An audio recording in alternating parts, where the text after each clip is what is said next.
Merhabalar, yepyeni bir Türkçe indikatör anlatımı videosuyla daha beraberiz. Yepyeni dediğime bakmayın, lafın gelişi aslında çok eski bir indikatörü sizlere bugün anlatmaya çalışacağım. Relative Strength Index yani RSI'dan bahsediyorum. Türkçe anlatımıyla bugün sizlerle beraberiz. Ben Kıvanç Özbilgiç. Evet, birçok yerde klasik indikatörlerin anlatımı mevcut. Yani neredeyse her platformda, her dijital ortamda kolaylıkla bunların açıklamalarına ve video anlatımlarına aslında ulaşabilirsiniz. Fakat ben de indikatörlerle biraz yakından ilgili olduğum için belki de insanların bu yönde talepleri oldu. Ben genelde kanalımda daha az bilinen veya beğendiğim işte çok fazla Türkçe anlatımı olmayan veya doğru kaynakların olmadığı indikatörleri anlatmaya çalışıyorum. Fakat bu yönde de talep geldi Twitter'da ve ben de bir anket yaptım. Anketin sonucunda da az farklı RSI birinci oldu aslında. Ve anket sonuçlandıktan sonra da uzun bir süre geçti aslında ancak vakit buldum ve bununla ilgili bir video hazırlamaya karar verdim. Bu video serisiyle alakalı olarak önemli bir duyuru yapmak istiyorum. Yani ben aslında bir YouTuber değilim. Bu sadece boş zamanlarımda ayırabildiğim bir hobim. Ben eğer bu serinin devam etmesini istiyorsanız lütfen beğeni tuşuyla bunu oylamanızı aslında rica ediyorum. Eğer 10.000 like alırsa bu video ben bunu tamamen oylama olarak görüyorum. Öyle düşünebilirsiniz. Eğer gerçekten böyle bir talep varsa devamında klasik indikatörleri de anlatmaya çalışırım. Dediğim gibi ben genelde zaten klasik indikatörlerin onlarca yüzlerce anlatımı olduğu için çeşitli kaynaklarda daha az bilinen, daha az anlatılanları anlatmak istiyorum. Onları yine anlatacağım. Hatta sırada çok yakından tanıdığınız birçok kişinin uzun süredir beklediği Most'un geliştiricisi Anıl Özekşi'nin Optimized Trend Tracker videosu var. Bundan sonraki videom kanalımda o olacak. Ama ben eğer klasik indikatörlere de böyle bir talep varsa bunu anlamak istiyorum ve gerçekten böyle bir talep varsa bu videoyu eğer istiyorsanız like'larsınız ve 10.000 like'ı geçerse ben sonra bu klasik indikatörler serisine devam edeceğim MACD ile. Yani lütfen yanlış anlaşılmasın, bu bir YouTuber refleksi değil, ben YouTuber değilim veya ben sadece şunu anlamaya çalışıyorum. Yani böyle bu kanalın zaten kesinlikle ama kesinlikle trend olma gibi bir hayali yok. Öyle bir ihtimal de yok zaten. Bunu sadece bir oylama olarak görürseniz çok sevinirim. Ona göre biz de devamında ben de dilim döndüğünce sizlere farklı klasik indikatörleri de kanalımda yer verip anlatmaya çalışacağım. O halde sunuma indikatörün geliştiricisi Wells Wilder'ın bir sözüyle başlamak istiyorum. Eğer duygularınızla başa çıkamıyorsanız işlem yapmayın. Wilder birçok indikatörün geliştiricisi bir mühendis. Parabolik SAR, ATR, Directional Index, ADX gibi ve şu an anlatacağımız RSI gibi birçok indikatörün herkesin yaygınca kullandığı indikatörün geliştiricisi ve bize çeşitli tavsiyelerde bulunuyor. Özellikle duyguları dışarında bırakmak için trading tarafında önemli uyarılarda sık sık bulundu zamanında. Bir lafları var, ben zaman zaman da paylaşıyorum. Bu da onlardan bir tanesi. Evet, RSI ile ilgili videoya başlamadan önce bir uyarıda bulunmak istiyorum. Bu videoda ben RSI'nin orijinal 1978 yılında çıktığı haline ve Wilder'ın anlatımına, kitabındaki yazılarına bağlı kalarak anlatmaya çalışacağım. Bu seçimi yapmamdaki en önemli sebep aslında ekranda gördüğünüz sebep. RSI'nin o kadar çok anlatımı, o kadar çok yorumlanması yerli ve yabancı platformlarda, özellikle bir yeri kastetmiyorum. O kadar farklı anlatımları var ki hangisinin doğru olduğunu, orijinalinin hangisi olduğunu artık bilmek çok zor. Bu yüzden ben en başa yani orijinale dönmek istiyorum. İnsanların yorum katmadığı, kulaktan kulağa değişmediği, çünkü herkes başkalarının yorumlarına kendi yorumlarını da katarak arayışayı anlatmaya çalışmış. Bu yabancı platformlarda da dahil. Ben zaman zaman izliyorum ve şahit oluyorum. Tabii bu bazı hatalara ve yanlış anlamalara neden oluyor. Ben sizlere aslında bu videoda taahhüt etmek istediğim şey aslında tamamen RSI'nin 1978 model, bu orijinal hali, ekranda gördüğünüz 78 Camaro gibi orijinal, hiçbir değişim yapmadan, hiçbir aslında yorum da katmamaya çalışarak orijinal halini Wilder'ın tamamen anlatmak istediği şekilde anlatmak istiyorum. Umarım başarılı olurum. Dilerseniz başlayalım. Evet, önce kısa bilgiler vermek istiyorum RSI ile ilgili. Wilder tarafından geliştirildi. Göreceli bağıl güç endeksi olarak dilimize çevrilmiştir. Bunun nedenini açıklamaya çalışacağım aslında. Ve 1978 tarihli New Concepts in Technical Trading Systems kitabında tanıtıldı. Aslında bir momentum indikatörü ve 0-100 arasında değerler alan aslında bir osilatör, yani belli bir aralıkta salınım yapan bir salıncak. Ve teknik analizde en çok tercih edilen göstergelerden bir tanesi, yani neredeyse her trader'ın ekranında bir şekilde ya var ya da zaman zaman oluyor. Tüm enstrümanlarda kullanıma uygun. Bu da önemli bir tercih sebebi zaten. Neredeyse her şeyde kullanabiliriz. RSI'yi rahatlıkla kullanabiliriz. Wilder'ın bu hesaplama yeteneğini her enstrümana, her varlığa adayabilen, adapte edebilen bu harika indikatörünü tüm enstrümanlarda kullandığımız için belki de bu kadar çok yaygın. Varsayılan ayarları, kapanış değerleri dikkate alınarak 14 barlık hesaplama, 14 uzunlukla hesaplanıyor. İşte kategorilerine göre indikatörleri görüyoruz şu an ekranımızda. RSI'de bunların içinde momentum indikatörlerinden bir tanesi. Momentum osilatörü ve aşırı alım satım noktalarını daha çok insanların baktığında anlamaya çalıştığı bir osilatör. Fakat buna Wilder anlatımında çok değinmemiş aslında. Aşırı alım ve satımdan bahsetmiş fakat direkt bu indikatörün, bu göstergenin, RSI'ın aşırı alım, aşırı satım için kullanılma özelliğini çok dile getirmemiş. Bu yüzden ben de anlatımımda bundan olabildiğince uzak durmaya çalışacağım. Şimdi momentumdan kısaca bahsetmek istiyorum. Momentum aslında güç ölçümünü değişimden alıyor. Momentumla ilgili algoritma dünyası programında bir programı ona ayırmıştık. Onunla ilgili daha farklı bilgiler edinmek istiyorsanız algoritma dünyası programının ilgili bölümünü izlemenizi öneririm, momentum bölümünü. Ve momentum farktan gücünü alıyor. Değişimi hesaplarken bu farkı alır. Ve mantığında iki durum arasındaki fark yatar. O yüzden momentum göstergeleri genel olarak öncü göstergelerdir. Öncü, leading dediğimiz indikatörlerdir. Yani fiyattan daha erken tepkiler alabilirsiniz momentum göstergelerinde. Bunu önemli bir örnekle, basit bir örnekle, herkesin anlayacağı bir şekilde anlatmak istiyorum bu videoda. Fiyat hareketlerine çok duyarlıdır momentum ve öncü göstergeler oldukları için uyumsuzluklar haliyle önem kazanır. Çünkü fiyattan önce hareket ederler ve belli uyumsuzluklar meydana gelir. O uyumsuzluklara da değineceğiz. Ve momentum ruhuna sadık kalacak biçimde de belli bir farkı hesaplıyor momentum indikatörleri. Şimdi dilerseniz bu momentum indikatörlerinin ve RSI'nin da tabii neden öncü indikatörler olduklarını anlatmaya çalışalım sizlere. Evet, şimdi Matrix ekranlarındayız. Bu tamamen benim oluşturduğum öylesine hayali bir grafik. Size momentumun neden öncü gösterge olduğunu göstermeye çalışacağım. Aslında benim oluşturduğum formül momentumun ta kendisi. Altta da 10 barlık momentumu görüyorsunuz. Ben sadece bunu momentum yüzdesel bir fark hesaplar. Ben birim olarak fiyatladım. Yani mesela buradaki şu değeri aldığımızda, yüzdeye çevirdiğimizde aynı grafiği göreceksiniz. Ben momentumun sadece yüzdesel değil de tamamen fiyat farkı olarak bu hesabı yapmasını istedim. O yüzden grafikte sadece bunu kullandım. Momentum aslında belli bir bar geride fiyatla arasındaki fark demek. Şimdi momentumu birebir kullanıyoruz. Sadece biz fiyat farkı aldık, yüzdesel farkı almıyoruz.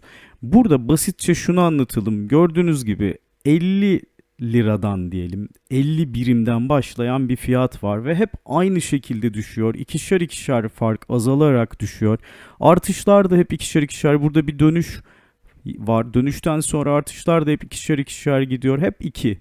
Ve bazen de sabit kalıyor. Sonra hep yine düşüyor. İkişer ikişer gördüğünüz gibi burada 26'lara düştükten sonra tekrar tırmanıp en son 52'de neredeyse başladığımız yerde olayı kapatıyoruz. Biz 10 barlık bir momentum hesaplıyoruz. Neden öncü indikatör olduğunu anlatmaya çalışalım şimdi. Momentum 10. barda, yani burada 9 bar var demek ki, 10. barda geriye doğru, aslında 11. barda ilk siyah barı da sayarsanız geriye doğru geçmiş 10 bara göre hesap yapar ve 10 bar önceki fiyatla aradaki farkı ölçer. Yani şu an güncel fiyatımız 34 birim. İlk başta 50 birimdi. Şu an arada gördüğünüz gibi sadece ve sadece 16 birim fark var. Dolayısıyla burada 50 ile başladık.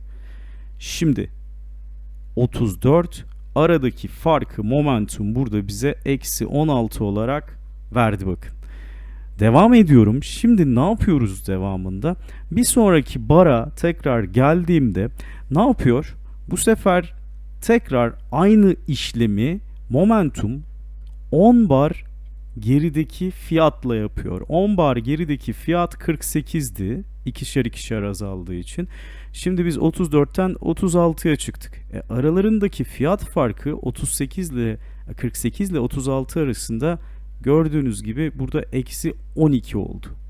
Momentum eksi 12'ye yükseldi aslında ve momentumun yükseliş gösterdiğini görebiliyoruz. Bu şekilde devam ettiğimizde, yani bir bar daha ilerlediğimizde 38'e fiyat çıkacak. 10 bar geride 36'yı göreceğiz. 46'yı göreceğiz. Aralarında 8 birim fark olacak. Bu şekilde fark gitgide kapanıyor. Aradaki fark eksiden, hatta bir noktadan sonra sıfırlanıyor, bakın, sonra da artıya geçiyor. Yani momentum aslında her seferinde 10 bar gerideki fiyatla aradaki farkı ölçüyor. Çok basit bir momentum osilatörü, sürekli belli bir yerde salınıyor, gördüğünüz gibi belli bir aralıkta salınacak gibi. İşte osilatörlerin özelliği de budur. Evet, hep aradaki farkı hesaplıyor. Bunu yüzdesel olarak hesaplıyor genelde momentum. Ama ben dediğim gibi daha anlaşılır olsun diye hep aynı aralıkları aldım. Şimdi burada dikkat etmemiz gereken nokta şu. Bir noktadan sonra bakın, indikatör değeri artık sabit. Çünkü artık aradaki fark hep 20. 10 bar geride şu anda 52. 10 bar geride fiyat 32 idi. 10 bar geride, yani ben şu an buradaki fiyatım 52 güncel fiyatım. 10 bar geride o dipteki dönüş fiyatı 32 idi. Aralarındaki fark buradaki 20 değeri. Ve artık fiyat artsa da, bakın burada fiyat bir bar sonra 54'e çıkıyor. Fiyat burada artsa da 10 bar geriyi yine hesapladığı için momentum, bakın, evet buradan geldim. 10 bar geriye hesapladığı için 54'e çıktık. Burada da 34'e çıktı. Bir sonraki barda 32'den. Aralarındaki fark tekrar 20. Belli bir süre 20'ye gidiyor. Burada fiyat sabit kalıyor. Fakat momentum, aradaki fark gitgide bu kapandığı için o fiyat sabit kalırken momentum yavaş yavaş düşüyor. Yani şurada dikkat etmemiz gereken nokta, her şeyi silelim. Tekrar dikkat etmemiz gereken nokta şu. Bakın, fiyat yükselirken momentum bir süre yükseldi. Ama fiyat yükselmeye devam ederken burada fiyat hala yükselmeye devam ediyor. Bakın şuradan daha iyi anlarız okları getirdiğimizde. Hala fiyat yükselmeye devam ediyor ama momentum aynı. Yani momentum önceden boynunu bir büktü. Ve fiyat sabit kaldığı süre dahilinde de momentum azalmaya başladı. Çünkü geriden gelen barlar farkı kapattı. Ve fiyat daha düşmeden önce sabitken momentum düşüşe geçti. Bakın, düşüşe geçti. Hala fiyat düşüyor fakat momentum tekrar şu aşağıdaki düzlüğe dikkat edersek, aşağıdaki düzlükte momentum fiyat düşmesine rağmen hala düşüyor fiyat. Bakın ikişer ikişer, hep 2. Momentum, aradaki fark hep aynı kalıyor bir noktadan sonra. Ve fiyat sabitlenirken o sırada momentum dönüş yapıyor, yükselişe geçiyor fiyat yükselmeden önce.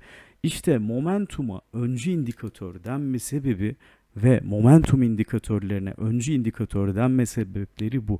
Fiyattan daha erken karar verdiği düşünülüyor. Bu da uyumsuzlukların çok önemli olmasını sağlıyor.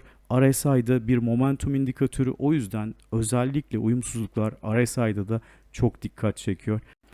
Osilatörler teknik analizi kullanan ve doğal fiyat hareketlerini, grafik hareketlerini anlayan yatırımcılar için harika araçlar olabilirler. Fakat Wilder anlamlı bir osilatör elde etmek için 3 problemin aşılması gerektiğine inanır. Birinci problemimiz hatalı osilatör hareketlerini gidermek.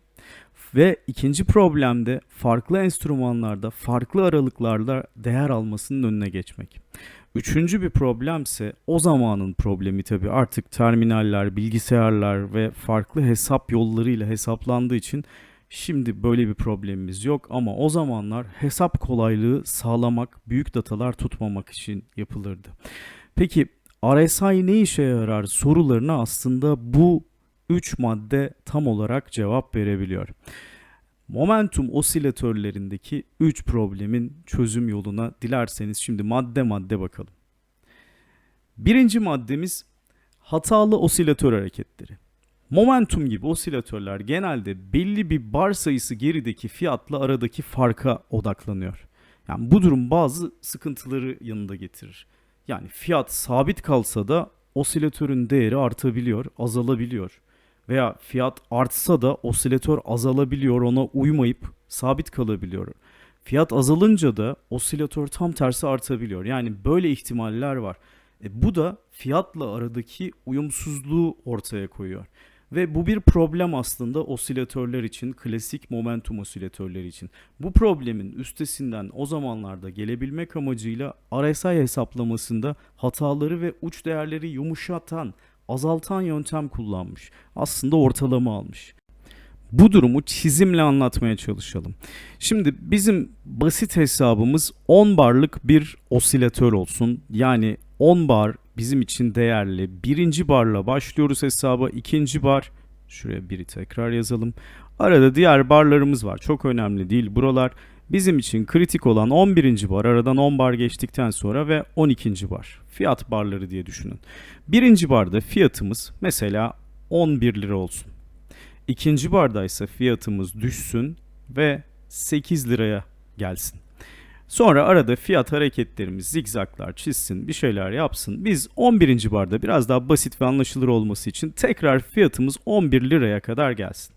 12. barda da fiyatımız o gün hiç değişmesin. Ertesi günkü kapanışta yine aynı şekilde 11 lira olsun. Sadece arada değişebilir ama ben kapanış değerleriyle ilgileniyorum. Çünkü momentum da kapanış değerleriyle ilgileniyor. Şimdi bizim momentum farkımız, ikisi arasındaki fark 10 bar geriye gittik. Aradaki farka bakıyoruz. Aradaki fark bize momentum indikatörünün sonucunu veriyor. Fark momentum veriyor ve aradaki fark 11 ile 11 arasındaki fark, dikkat, 11 liraydı. Burada da 11 lira. Aradaki fark 0. İşte momentum o sırada bize, eğer momentumu yüzdesel olarak bakıyorsanız 100 gösterecektir ama fiyat olarak bakıyorsanız 0 gösterecektir. Momentum osilatörü bu şekilde tepki verecektir. Bakın, fiyat ertesi gün yine aynı kaldı. Yine 11 lira. Hiçbir değişiklik, 12. barda da biz ne yaptık? Fiyatta hiçbir değişiklik yaşamadık. Ama ne yapıyor momentum? Geriye doğru yine 10 bar gittiğinde ikinci bara bakıyor. İkinci bar 8. Aralarındaki farka bakıyor. Artı 3'lük bir değişim var. Ve momentum diyor ki ben değeri artık artı 3 olarak alıyorum. Bakın, fiyat hiç değişmedi. Fiyat sabit kaldı. Geçmişte bir düşüş yaşamasından dolayı fiyatın 10 bar geriye baktığımızda fiyat aynı kalmasına rağmen momentum bir anda 3 yükseldi. İşte bu Wilder'a göre önemli bir hata ve giderilmesi gerekiyor. RSI'da bunu tam olarak gidermiş, bunda başarılı olmuş. Şimdi biraz grafik üzerinde de bunu örnekle göstermek istiyorum size. Şimdi klasik momentum indikatörü ile RSI'nin ikisinin de 5 periyotluk, daha rahat anlayabilelim diye 5 periyotluk ölçülerde, uzunluktaki ikisini de aşağıya attık. İkisi de yaklaşık aynı şeyleri gösteriyor diye düşünebilirsiniz grafiklerden. Fakat burada ben şu siyah bara, buradaki siyah barın anlamı şudur. Fiyat bir önceki bara göre değişiklik göstermemiş demektir. Şimdi burada momentumun ve RSI'nin nasıl davrandığına bakalım. Bakın, hemen altta, tam alttaki hizaya baktığımızda bu barda biz hemen aşağıya buraya alalım. Momentumun bir önceki değerine göre bakın arttığını gözlemliyoruz. Halbuki orada fiyat aynı kalmıştı. Ve RSI'nin de aynı şekilde buraya bakalım. RSI'nin aynı kaldığını görüyoruz. Lütfen RSI değerlerine dikkat edelim. Bir önceki bar RSI değeri 56.276. Bir sonraki bar yine 56.276. Fakat momentum 101'den üstelik bir anda 105'e artmış. Bir anda fiyat değişmemesine rağmen az önce bahsettiğim olay gerçekleşmiş. Başka bir örnek daha verelim. Mesela bakın burada kırmızı bir bar var. Fiyatın bir önceki güne göre düşüş gösterdiği anlamına gelir. Burada bir önceki momentum değeri 95 iken hemen bir sonraki barda 97 değerini okuyoruz. Fiyat düşmesine rağmen, önceki kapanışa göre düşmesine rağmen bakın kaç kapatmış burası? 3.43, 3.42, 1 kuruş düşmesine rağmen momentum değeri yükselmiş. Bu da Wilder'a göre anlamsız bir durum. RSI'daysa RSI değerlerine lütfen bakalım şimdi de. RSI'nin bu bardaki, bir önceki bardaki değeri 40,62 iken 39,93'e düşmüş. Yani RSI da fiyatla birlikte düşmüş. Fiyata aslında hem uyumsuzluk yaratıyor bazen de işte böyle uyum sağlıyor. Yani biz bazen momentumda fiyat sabit kalsa da düşse de artışları görebiliriz. Bu anlamlı çıkışlar değildir Wilder'a göre. İşte Wilder burada yani bu tarz hareketlerde daha anlamlı sonuçlar elde etmek için RSI hesabını klasik osilatörlerin, momentum osilatörlerin bu karmaşasından kurtarmaya çalışmış. Evet, momentumda ikinci problem farklı enstrümanların farklı değerleri ve belli bir standart olmaması açıkçası. Momentum gibi birçok osilatörde düşük ve yüksek değerler için belli bir limit yoktur. Dolayısıyla salınımların genliği belli bir standartta değildir. Yani çok daha farklı değerler alabilir. Bu ölçeklendirme sorunları doğuruyor. Yani farklı aralıklarda, farklı enstrümanlarda birinde mesela Bitcoin'de 400-500 alıyorken atıyorum dolarda 50 kuruş, 20 kuruş alabiliyor veya çok daha düşük bir hisse senedinde aradaki marjlar birkaç kuruş alabiliyor. İşte farklı enstrümanlarda hatta aynı enstrümanın, aynı varlığın farklı zaman aralıklarında maksimum, minimum değerleri ve aldığı pariteler, değerler, farklar momentum klasik osilatörlerinde farklı olabiliyor. Ve yatırımcı da bu farklılıktan ötürü indikatörü tam anlamıyla doğru okumakta zorlanıyor. Yani birinde 400-500'lü değerler okurken diğerinde 1-2 kuruşluk değerlerle karşılaşmak yatırımcı açısından bir kafa karışıklığına neden oluyor. Yani belli bir standardı yok. İşte bu standartizasyon probleminin üstesinden gelmek amacıyla RSI yani relative dediğimiz kelimeden bağıl hale getirmiş Wilder.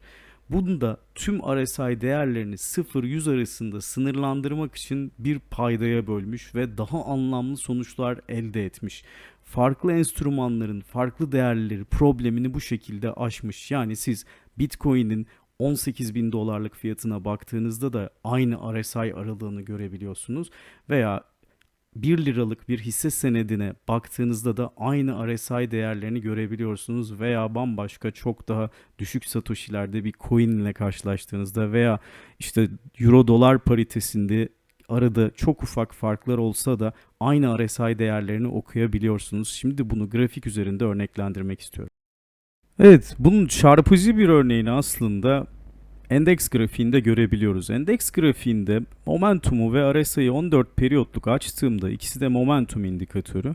RSI'nin ne olursa olsun hep 0-100 arasında dalgalandığını, ileri geri gittiğini görebiliyoruz aylık grafikte. Bu aylık bir grafik ve momentumun bakın grafiğinin burada %692'ye kadar çıktığını görüyoruz. Aradaki aylık farkların, 14 aylık farkların gibi düşünebiliriz aslında. Yani biz eğer periyodu farklılaştırırsak burada bakın belli bir standart yok. Yani 600 de alabiliyor, 100 de alabiliyor, 125 de alabiliyor, değişik şeyler alabiliyor. Bunu haftalığa çevirelim mesela. Yine geriye doğru o dalgalanmalara bakalım. Bakın burada 300'e düştü bir anda ama burada RSI yine yaklaşık 0-100 arasında yine 90'lara yakın. RSI gördüğünüz gibi hep aynı aralıkta gidiyor ama momentumun belli bir standardı yok. Şimdi günlüğe döndüğümüzde bakalım, günlükte mesela burada bir uç nokta var, dip noktalar var. Yani burada da bakın %114'lere falan geriledi. Yani bir anda 600'lerden 300'lere, sonra 100'lere de gelebiliyor. Farklı anlamlı sayılar veremiyorsunuz. Ama RSI gördüğünüz gibi hep aynı aralıkta, hep aynı şekilde gidiyor. Bunu böyle çok daha böyle egzajere hisselerde de görebiliriz. Uç hisselerde de görebiliriz. Mesela RTA laboratuvarlarında bu farkı daha iyi anlayabilmek için göstermek istedim. Burada bakın 377 gibi günlükte bir değer alabiliyor momentum ama RSI 96 alabileceği, yani yaklaşabileceği yer 100. Burada 100 hiçbir zaman olamıyor. Onun da sebebini ilerleyen bölümlerde anlatacağım. Sadece başta olabilir ancak. Şimdi bakın burada RSI sürekli belli bir yere yaklaşırken momentum dengesiz, çok uç fiyatlar, uç rakamlar, uç farklar alabiliyor. İşte burada Wilder işte bu tutarsızlığı, bu aradaki uçurumu gidermek için, aradaki bu farklı enstrümanların farklı değerlerini farklı periyotlarda gidermek için bunu aslında yapmaya çalışmış. Yani aynı enstrümanda farklı periyotlarda da bu durum değişebilir. Mesela momentum değil de aslında tam konumuzla alakalı değil ama yine Wilder'ın başka bir indikatörü ATR'den de bahsedelim. ATR aynı enstrümanda, fiyat burada da yatay. Bakın burada da yataya sarmış. Ama burada ATR'nin aldığı değerler 4 lira gibi değerlerken burada kuruşun da evet 6 kuruş gibi bir değer alabiliyor. Yani neredeyse 100 kat fark var. Yani ikisi arasında çok bir fark yok ama fiyat arttıkça ATR de artıyor. Mesela bunu Bitcoin'e çevirirsek, grafiği Bitcoin'e çeviriyorum şimdi. Evet. Farklı. Yanlış aldım, pardon.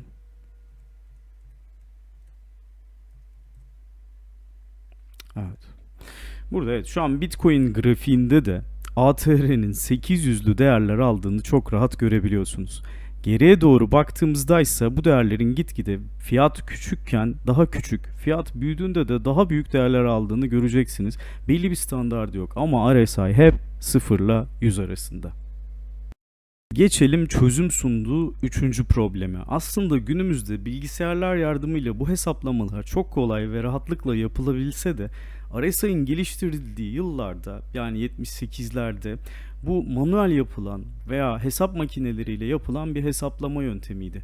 Dolayısıyla birçok indikatörün geçmişe doğru hesaplanması öyle 1 dakikalık 5 dakikalık barlarda imkansızdı.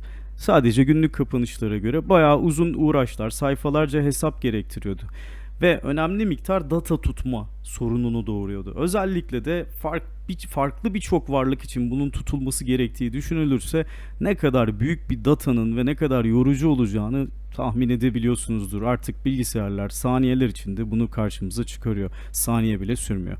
RSI de buna çözüm olarak sadece son bar değerine göre hesaplama avantajı sunuyor. Yani ilk hesaplamada varsayılan ayarlar 14 için konuşuyorum. Sadece ilk hesaplamada 14 bar gerekir. Daha sonra sadece bir önceki RSI değerleri, RSI verileri yeterlidir. Yani böyle geriye doğru sürekli data tutmak zorunda değilsiniz RSI'da. Ve bir örnek vermek istedim. Mesela çok yorucu bir hesaptır. Standart sapma hesabı, burada kısaca bahsetmeye çalıştığım verilerin ortalamaya uzaklıkların kareleri alınır, sonra veri sayısına bölünür, bunun karekökü alınır ve standart sapma bulunur. Yani bunu her seferinde geçmişe doğru tek tek yaptığınızı düşünün, şu adımları. Çok yorucu bir hesap olacaktır datalarda ve tek bir varlık için değil, birçok varlık için yaptığınızı düşünün, ne kadar külfet. İşte Wilder bu soruna çözüm arar ve der ki RSI formülü aslında işte karşımıza çıkan bizim bu indikatörün formülü bu şekildedir. Yani gördüğümüz gibi Relative Strength Index'in formülünde sadece ve sadece farklı olan RS diye bir değer vardır. Ona da bağıl ya da göreceli güç, yani Relative Strength der burada Wilder. Ben de size bunu biraz anlatmaya çalışacağım. Aslında RS değeri çok basit bir hesaplama yoluyla yapılır. Yani 14 barı göre yapıyoruz. Geçmişe doğru bu RS'in ilk bar hesabı, ilk hesabı. Geçmiş 14 bara bakılır. Bundan sonra 14 bara bakılmayacak. Geçmiş 14 bar içindeki yükselişleri toplar ve 14'e böler. Geçmiş 14 bar içindeki düşüşleri toplar ve yine 14'e böler. Yani yükselişlerin ve düşüşlerin ortalamasını alır aslında bir nevi. Bu arada düşüşleri eksi olarak düşünmez, bunların mutlak değerini alır aslında. Yani hesap mantığında negatiflere yer yoktur. Çünkü bunu belli bir standarda 0-100 arasına çekebilmek için negatif kullanmamış. Ve RSI'nin hesap mantığında gördüğünüz gibi sadece aslında iki tane ortalama. Bu RSI'nin ilk hesabı, Relative Strength'in. Ne dedik? 14 bar içindeki yükselişlerin ortalaması ve düşüşlerin ortalaması birbirine oranıdır. Bundan sonra yükseliş ortalaması, işte ne demek yükseliş ortalaması onu da söyleyelim. 14 bar içindeki yükselişlerin toplamını 14'e bölüyoruz. Düşüş ortalamasını bulmak için de 14 bar içindeki düşüş miktarlarını topluyoruz ve 14'e bölüyoruz. Dediğim gibi burada ne yapmıyoruz? Negatif değerleri almıyoruz. Aradaki farkın pozitif değerinin ortalamasını alıyoruz aslında. Ve sonraki barlarda ne yapıyoruz? Yani ilk barda sadece bunu yaptık. Ondan sonra aslında yeni yükseliş ortalaması hesaplanırken bir önceki yükseliş ortalama değeri 13 ile çarpılır 14 barlık RSI'da, son bardaki eklenip 14'e bölünür. Yani son barın 14'te bir ağırlığı vardır bu RSI hesaplamasında. Yine aynı şekilde düşüşte de önceki düşüş ortalamasının 13 ile çarpılıp son bardaki düşüş, eğer varsa tabii, yoksa 0 kabul edilir, 14'e bölünür. Böylece yeni düşüş ortalaması bulunur. Yani artık ilk 14 bar haricinde RSI iç hesabında geçmiş 14 bara bir daha asla bakmaz. Sadece ilk 14 barda bakıyordu. Yani bu durumda tabii asla ilk 14 bardan ya da ilk hesaplandıktan sonra bir daha tekrar 100 veya 0 değerine ulaşamayacağı anlamına gelir. Çok yaklaşabilir ama 0 olmaz, 100 olmaz. İşte RS yeni yükseliş ve yeni düşüş ortalamasının yine oranıdır. Yükselişler bölü düşüşler diyebiliriz. Son barda dediğim gibi tekrar hatırlatalım. Düşüş yoksa 0 ekleniyor bu duruma. Evet, gördüğünüz gibi burada yapılan işlem aslında son derece basit ve kolay. Burada RSI'nin son bardaki, sonraki barlardaki hesabında da ne yapıyoruz? Biz RS değerini sadece aslında yerine koyuyoruz yeni ortalamanın. Yani tekrar ediyorum, sadece ve sadece ilk barlarda 14 barlık bir hesap göreceksiniz. Ondan sonra F13. Bunu biraz daha açmak için Excel tablosu yaptım sizler için. Bunu da videonun altında, bu tabloyu da paylaşacağım. Dileyen kullanabilir. RSI hesabının tablosu Excel olarak paylaşacağım videonun açıklamalar bölümünde. Evet, RSI hesabı için bir Excel modülü hazırladım. Sol tarafta RSI'nin formülünü ve hesap mantığını görüyoruz. Sağ tarafta da Excel tablomuz var. Buradan birden başlayarak işte barların kapanış değerleri, RSI standart olarak kapanış değerleri üzerinden hesaplanır. Ve bir önceki kapanışa göre yükseliş mi, düşüş mü? Buna göre bakarız. Farklı yüksek, düşük, açılış değerleriyle de hesaplanabilir tabii ki. Ama kapanış değerleri standart ayarları olduğu için ve 14 olduğu için ben de buna uymaya çalıştım. Bu hesabı yaptım. Burada kabaca bakın aşağıya doğru fiyatımız her gün değişiyor. Ve buna göre dünle, yani bir önceki barla aslında aradaki farkı alıp her seferinde buraya yazıyoruz. Eğer yükseliş barı olmuşsa yeşil renk alıyor. Eğer düşüş gerçekleşmişse kırmızı oluyor. Düşüşler sağ tarafta, yükselişler sol tarafta. Yani bunu şöyle düşünebiliriz RSI'yi. RSI güç ölçüyor bize ve biz işte bir işletme olsak o gün kar mı ettik, zarar mı ettik? Bunları tek tek not alıyoruz. İşte son 14 barda, yani 15. barda bakın ilk 14 bar burası boştur. 15. barda RSI hesabı başlar artık, 14 bar geçmiştir. 14 tane data oluştuğu an başlıyoruz. Ne yapıyor? Yükseliş değerlerinin hepsini toplayıp 14'e bölüyor. Yükseliş ortalamasını buraya yazıyoruz. Düşüş, yani kırmızı değerlerin bu ana kadarki hepsini topluyor ve tekrar 14'e bölüyor. Yani aslında burada bir de şey yapıyor. Burada negatiflikten de arındırıyoruz. Yani aslında mutlak değerini alıyoruz. Buradaki eksilere aldanmayalım lütfen. Ve Bunların düşüş ortalamasını da aldıktan sonra RS değeri neydi? Yükseliş bölü düşüş. Burada bakın yükseliş 14 bar içindeki yükselişlerin ortalaması ve 14 bar içindeki düşüşlerin ortalaması bize RS değerini veriyor. Hesaba göre buna 1 ekliyoruz. Çünkü payda sıfırdan kurtarmak için aslında bunu biraz da yapıyor. Ve 100 değerini bu bulduğumuz RS artı 1 değerine bölüyoruz. Hala bitmiyor. Bunu 100 değerinden çıkarıyoruz ve karşımıza RSI'nin hesabı çıkıyor.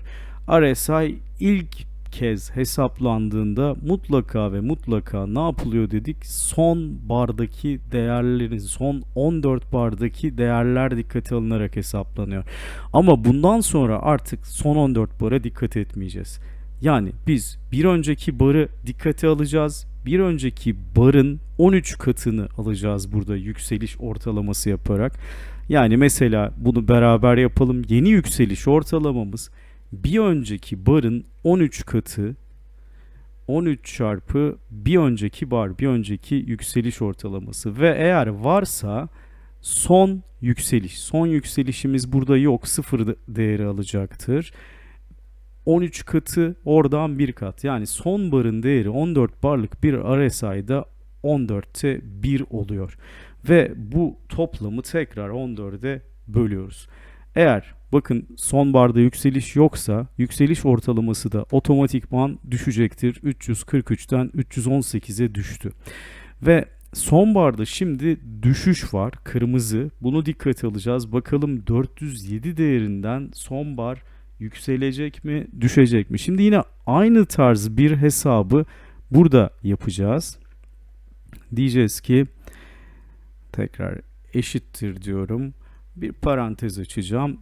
Ne yapıyoruz? Bir önceki değeri 13 ile çarpıyoruz. 13 çarpı bir önceki düşüş ortalaması. Bunun üstüne tabi bunun mutlak değerini almak istiyorum. O yüzden ABS yazacağım. Bunun üstüne şu eksi değeri basmayalım. Son bardaki düşüş ekleniyor ve 14'e bölüyoruz. Bu da bizim yeni düşüş ortalamamız oluyor. Bakın yükseliş son barda yükseliş olmadığı için azaldı. Düşüş arttı. Bu da aslında RSI'nin bir amfi gibi buradaki hareketi biraz daha yükseltmesi, biraz daha abartması, belki egzajere etmesi anlamına geliyor. Bu yüzden de daha hassaslaştırıyor, daha hızlı hale getiriyor burada yapılan hesap. Şimdi yapacağımız RS değerini bulmak. RS değeri fark etmiyor. Yine ne olacak? Yükseliş bölü düşüş yapacağız. Yükseliş eşittir. Yükseliş bölme işareti. Düşüş yaptım ve RS değerini de buradan 0,76 buldum. Bu değere RS değerine sadece 1 ekliyorum. Hesabımızda çünkü 1 artı RS var payda da. Ekledim. 1,7694 buldum. Sonra bir sonraki adımda ne yapıyorduk? 100 değerini bu hesapladığımız 1 artı RS'e bölüyorduk. Ve karşımıza 56,5157 çıkıyor. Son olarak da en son artık RSI hesabında 100 değerinden bu değeri, bulduğumuz kesirli değeri çıkartıyoruz. Özür dilerim. Çıkarma işlemi yapacağım. Evet. Ve yeni RSI değerimiz 43. 45'ten 43'e düştü. Bakın her kırmızı barda artık RSI düşecek. Her yeşil barda artacak. Eğer kırmızı ya da yeşil yoksa, fiyat sabitse de RSI değişmeyecek. Eğer yaptığımız hesap doğruysa. İlk 14 bar hesap yok. Ondan sonra 15. barda geriye dönük 14 barın hesabı var. 16. bardan itibaren, sonraki barlardan itibaren sadece son bar dikkate alınıyor. Yani şuradaki datayla artık işimiz yok. Bu data bizim için sadece ilk başta önemliydi. Son bir bara bakıyor, RSI 14 bile gözükse. Yani 50 de gözükse, 100 de gözükse böyle. O yüzden RSI'yi mesela çok daha büyük değerler 50 alan arkadaşlar var. Yani 50 RSI'nin ruhuna ters. Çünkü RSI hızlı olması gereken bir indikatör, hız isteyen bir indikatör. Son barın değeri 50'de 1 çok anlamsız kaçar RSI için. Yani maksimum belki 21 kullananlar gördüm ama 14'ü daha hızlı tepkiler için 7'ye kadar 5'e kadar çekenler gördüm. Anlamlı da bence daha hızlandırabilmek. Eğer yavaş olduğunu düşünüyorsanız bazı durumlarda. Bence yeterince hızlı bir indikatör ayrıca. Evet, devam edelim burada. Sadece bu artık hesabımızı aşağıya doğru uzatıyorum. Yeni değerleri bulurken bu şekilde hesaplatıyorum. Aynı formül çünkü Excel otomatikman artık her seferinde sadece bir önceki bara göre bu adımları tek tek hesaplıyor.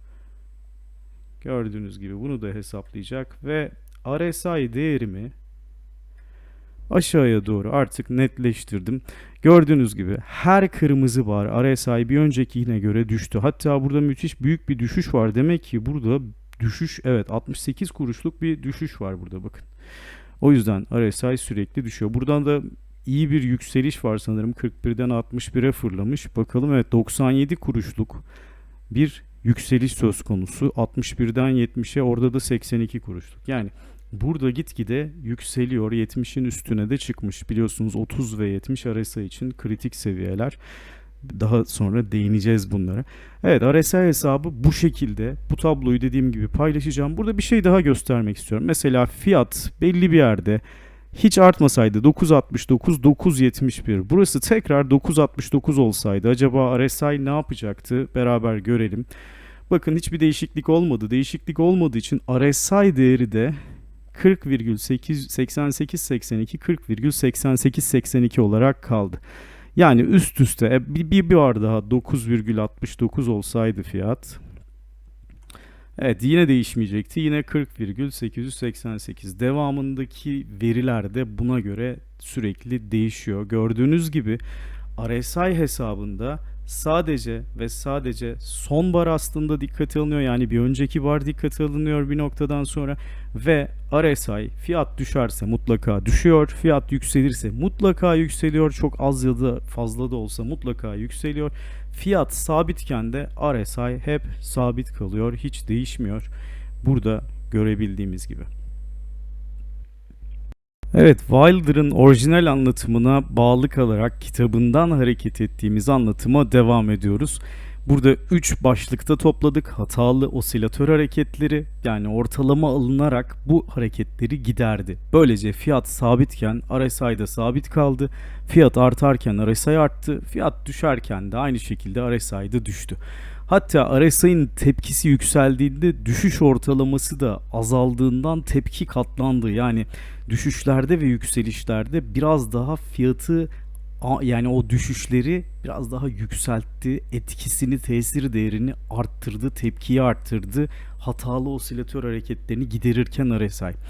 İkinci başlıkta da ne demiştik? Hatalı enstrüman hareketlerini, değerlerini gidermek için RSI kullanılır diye momentumdan, klasik momentumlardaki o soruna çözüm bulmaya çalışır.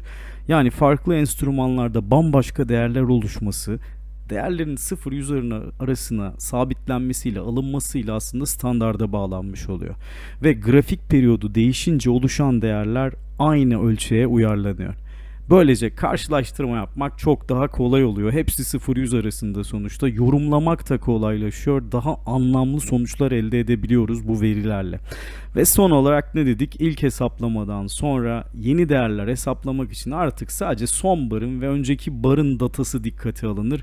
Bu da önemli bir hesap kolaylığı sağlar bizler için. Evet, ve devam edelim şimdi sunumumuza. Wilder, peki RSI bize neler gösterir? RSI bize ne anlatıyor? Biraz da ona değineceğiz şimdi. Wilder, RSI göstergesinin anlattıklarını 5 ana manşette, 5 ana başlıkta toplar. Yani bu göstergeyi kullanmayı öğrenmek, grafik okumayı öğrenmeye benzer der Wilder. RSI hareketleri ve grafikteki fiyat hareketleri arasındaki bağlantıları gördükçe yatırımcılar RSI göstergesini daha da iyi çözecektir diye de ekler. Yani aradaki bağlantılara odaklanmanızı ister. Ve RSI eğer doğru kullanılırsa grafik hareketlerinin tercüme edilmesinde çok değerli, önemli bir araçtır aslında. Tek başına RSI'yi inceleyerek gözlemlenebilen hareketler tepe ve dipler, formasyonlar, trend dönüşleri ve RSI ile birlikte grafik de aynı anda incelenerek elde edilebilecek, aslında gözlemlenebilecek şeyler de destek ve dirençler ve uyumsuzluklardır.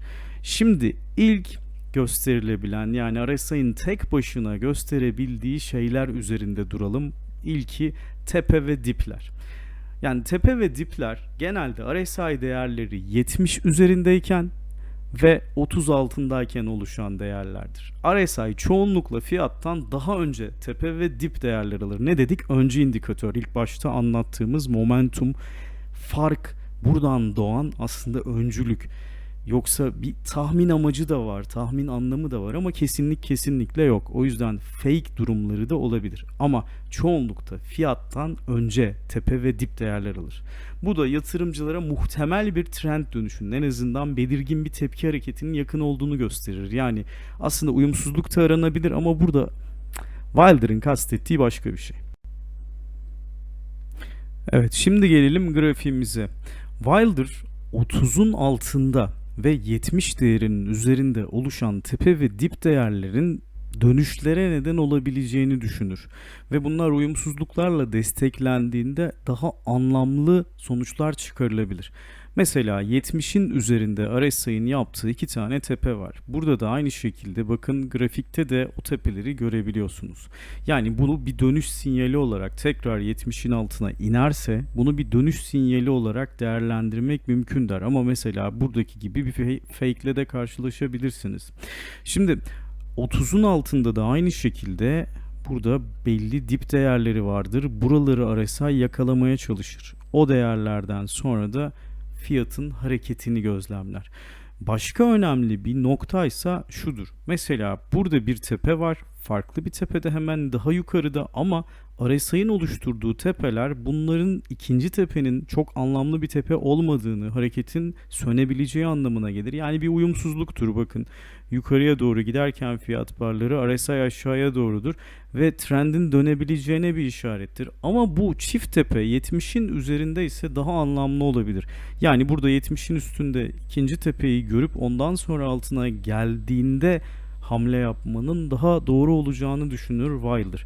Aynı şekilde burada da bakın, yukarıdaki tepeler daha yüksek tepeler elde ediyorken burada da öyle, burada sorun yok. Ama daha sonra tepelerin RSI'da düştüğünü ve 70'in altına indiğini görüyorsunuz. Ama burada yukarıdaki tepeler neredeyse aynı seviyede. O yüzden burada muhtemel yine bir uyumsuzluktan söz eder ve 70'in altına burada inmesinin önemli bir trend dönüşü olabileceğine işaret eder Wilder ve sonrasında da fiyat nitekim düşmüş. Aynı şekilde buraya böyle 70'in 30'un altına dalıp çıkmaların da önemli olduğunu düşünür hesaplamalarda. RSI bizlere grafik barları üzerinde net olarak göremediğimiz formasyonları da gösterebilir. Bunlar obo tobo gibi çeşitli formasyonlarla birlikte bayrak, flama oluşumları, üçgen formasyonları, hatta trend kırılımları bile olabilir. Yani formasyonlar, kırılımları gözlemlemek ve alsat noktaları elde etmekte son derece önemlidir Wilder'ın tespitlerine göre. Burada yine Bitcoin grafiğinin üzerinde RSI'daki bazı formasyonları ele aldık. Gördüğünüz gibi buradaki üçgen formasyonu daha sonra bir aşağıya doğru kırılımla, aynı zamanda burada hem 70'in üzerinde olması da aslında çok önemli olarak düşünülür. Ve 70'in üzerinden tekrar inerken bir de bu üçgen kırılımını aşağıya yaptığı için bu ciddi bir sat sinyali olarak değerlendirilebilir. Veya burada alçalan takoz da dedikleri formasyonun yukarıya kırılıp hareketin başlaması veya buradaki üçgenin yukarıya kırılması. Veya en sonda bakın sağda trend, yani RSI'nin yükselen bir trend sergilediği ve o trendin sonunda aşağıya kırması da bir sat sinyali olarak düşünülebilir. Yani burada formasyonların net olması bir avantaj. Obo, tobo, bayrak, üçgen, flama, kama gibi birçok formasyon bakılabilir aslında. Çok sık rastlanmasa da fırsat işlemler için kırılımlar takip edilebilir. Yani burada birden çok noktada temas varsa, mesela özellikle buradaki gibi birden çok noktada temas önemlidir. Bu tarz formasyonlarda çok uzun ve kısa vadeli de olabilir. Yani burada periyot tabii ki sizin istediğiniz hale bağlı. RSI'nin periyottan bağımsız olduğunu söyleyebiliriz. Nasıl bağımsız olduğunu? Her periyotta tabii ki farklı değerler alır ama her periyotta kullanılabilir. Yani özellikle şurada diye bir şey yok. Ama burada altına çizerek söylüyorum.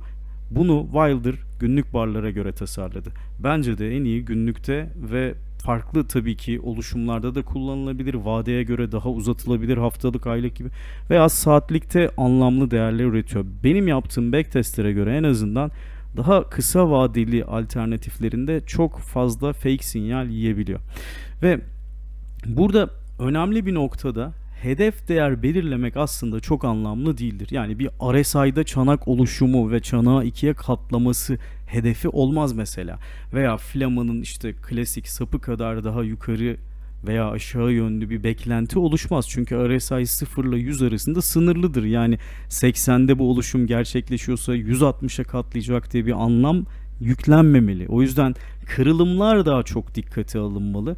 Veya işte dedim ya 2 nokta değil yeter. Yani trendde mesela biz sadece 2 noktadan trend çizsek bile yeterlidir ama burada ne kadar çok noktaya RSI üzerinde temas ederseniz o kadar 3 veya daha fazla olmasını tercih etmek mantıklı olacaktır. Ne kadar çok noktaya temas ederse daha anlamlı kırılımlar olacaktır. Birçok yatırımcı da RSI kullanan birçok yatırımcı mutlaka RSI üzerinde de trend çizgilerini çiziyor.